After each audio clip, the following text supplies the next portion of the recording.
This week, we are counting down the top shows of season 5. Coming in at number 3 is 5 Authentic Ways to Encourage People Right Now with Dr. Brad Johnson. Stay tuned at the end of the show, and I'll tell you how you and a friend can each earn a $25 Amazon card when you join the 40-Hour Workweek Club. The 10-Minute Teacher Podcast with Vicki Davis. Every weekday, you'll learn powerful, practical ways to be a more remarkable teacher today. This is the second in a 2-part series with Dr. Brad Johnson, author of Putting Teachers First, How to Inspire, Motivate, and Connect with Your Staff. Now, Brad, you and I have discussed the importance of administrators putting teachers first, that the job satisfaction in the United States with teachers is only at 40%, and that needs to be improved by administrators, and that we need to celebrate, and that all these things administrators need to do. But, sometimes somebody can give you a compliment. I mean, I've heard before, thank you for all you do. And it almost felt like a get out of compliment free card. Not that I needed the compliment, but it just didn't, it's like, do you know what I do?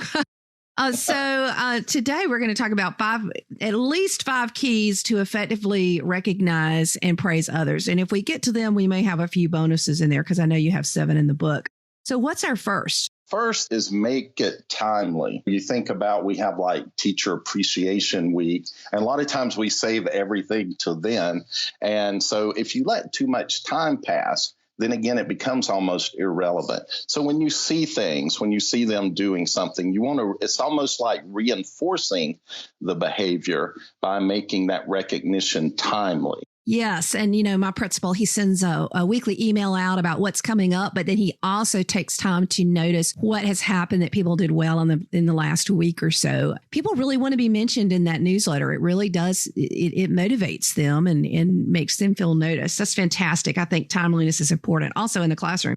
What's next? Well, next is be specific. And it's kind of like what you just mentioned. Oh, you did good or whatever. And so that generic type of recognition or praise is almost meaningless because it's not really tied to anything. It's not a generic praise of like, oh, good job today. Write down specifically why they did a good job. What was it about the lesson, or what was it that they did with the students or to the school? Again, because if you make it specific what the praise is for, it's more likely to be repeated. Right. And it feels more genuine. It's like you actually did notice something. Thank you for all you do. I guess you can tell somebody in my life used to say that. It was just like, oh, like what did I do? Did I do something? Yeah, I would love to know if I did something. Well, the other thing with that, too, is when you are specific, like let's say a principal walks into your class and observes you doing something. A lot of times they feel like they always have to also critique because they're not really doing their job if they're not adding something. And so I always tell them to leave the buts behind, because they'll tell you something good and they'll say but, and they want to add that little critique because they feel like they have to because they're the administrator. But sometimes you just want to leave the specific praise and just leave the but behind. You don't have to critique everything. Sometimes it is just about celebrating, praising, and recognizing. It's kind of like you undo everything you just did, even as teachers. Okay, what's our 4th? So next is be sincere.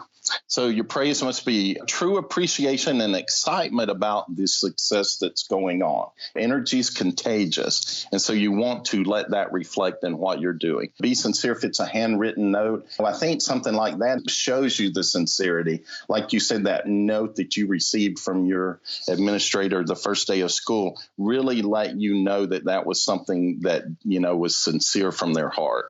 Okay, and what's our 5th? So next is make it frequent. Again, like I said, don't wait to the end of the year and do, Teacher Appreciation Week or whatever, but let it be consistent. I think it was the CEO of Hertz rental cars that what he did is he would put 5 pennies in his pocket. And as he traveled around, it would remind him to offer compliments and recognition and praise to employees as he visited the different rental companies. And what he would do is shift the pennies from one pocket to the other. And then when those 5 were full, then he would start moving them back to the other side. But it was just a way to remind him to be habitually praising, recognizing, encouraging, and supporting his staff. Oh, and it's so much about habits, because 40% of what we do in a day is actually not a decision, it's a habit. And that's some Duke University research I was reading over the weekend. Okay, what's our 6th? Okay, so here is kind of a combination of two. You want to acknowledge individuals for their individual work independently, things like that. But you also want to recognize team effort, because, in schools, a lot of times we forget that we are a team, and that a lot of things that are achieved are team success. And so we want to make sure that we, remember everybody that was part of the success. Oh, and sometimes it's easy to forget those. Like, for example, we did this awesome Christmas 3 professional development program between Thanksgiving and Christmas. We were encouraging every single teacher to try at least 3 new things. And Renee in the front office made these beautiful Christmas trees, and she cut out. I don't even know how long she spent doing it. And it would just be wrong for me to say, oh, I did this thing, when all of these people contributed and did so much. So I think that recognizing team effort, especially, hey, when you're the leader, right? Right. And the thing is with that is, just like you just talked about with the cutting the Christmas trees and stuff, every teacher has talents beyond just teaching in the classroom.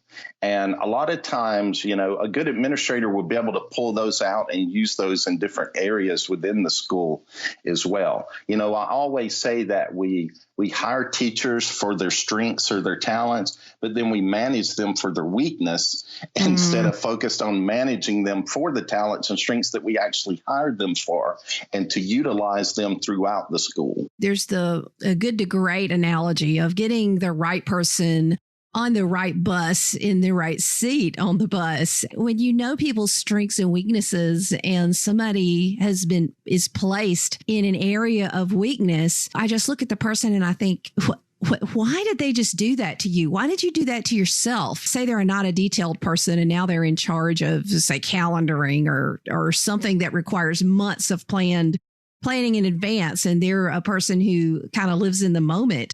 And you're like, well, what is everybody thinking? We need to put people in their strengths so they can shine and so the organization can run better. Absolutely. Okay, we have time for our 7th, Brad. So there are things you can continually do. Again, you don't need to wait to Teacher Appreciation Week to actually appreciate your teachers. We talked a little bit about like carrying the notepad and giving them positive praise and feedback. One of the things, I shared this a little bit outside the box, but I think it's something that, we need to think beyond traditional education and how it's always been done. But we have more professional days built in now. And what's wrong with an administrator saying, you know what, take this professional day and use it the best way you see fit. And the best way you see fit may be to go with your group or maybe your grade level or something, and go eat lunch and go to a movie, or just go do something fun and kind of recharge your batteries. Again, because we're professionals, and teachers throughout the decades have not been treated very professionally. And this happens in every other field and every other business. And we need to start bringing some of this mentality into the school as well. Because think about it, if a teacher knows I can go today with my group or, whatever with my grade level and, actually enjoy the day, think of how recharged and how invigorated they come back that next day to the classroom. Mm-hmm. They do. And I think this whole, professionalism is very important. I mean, very often when I was in the business world, since I worked in the business world and in education, we would go off for team building times. We would be expected to just kind of have some fun together, because people tend to work harder with people they like, don't they? Absolutely. And then there's little things you can do, work with the PTA or with local businesses to provide coffee for your teachers, to provide lunch.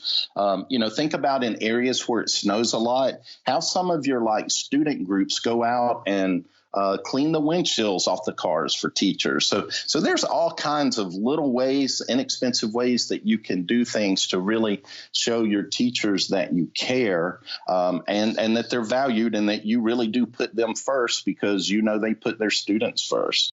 Yes. So, Dr. Brad Johnson, the book is Putting Teachers First: How to Inspire, Motivate, and Connect with Your Staff.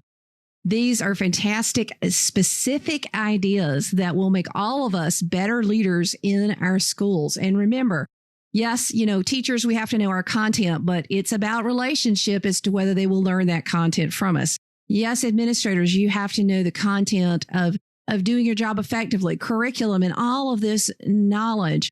But you can know everything in the world, but if people don't like you, they're not going to listen to you, and they're not going to follow you. And yes, sometimes you have to make decisions that people don't like, but there's a difference between someone that you like making a decision you don't like, and somebody you dislike making a decision you dislike. That's all the difference in the world. And you can't please everybody, but you should be interested and care about the people in your care and the students in your care. Thanks, Brad. Thank you. Angela Watson's 40-Hour Workweek Club summer cohort closes on July 15th.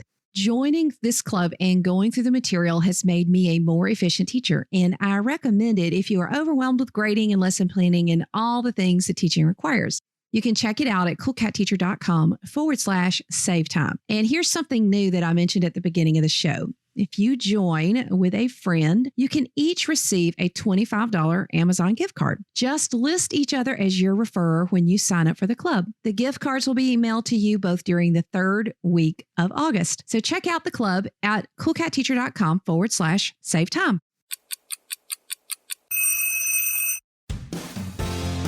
Thank you for listening to the 10-Minute Teacher Podcast. You can download the show notes and see the archive at coolcatteacher.com/podcast. Never stop learning.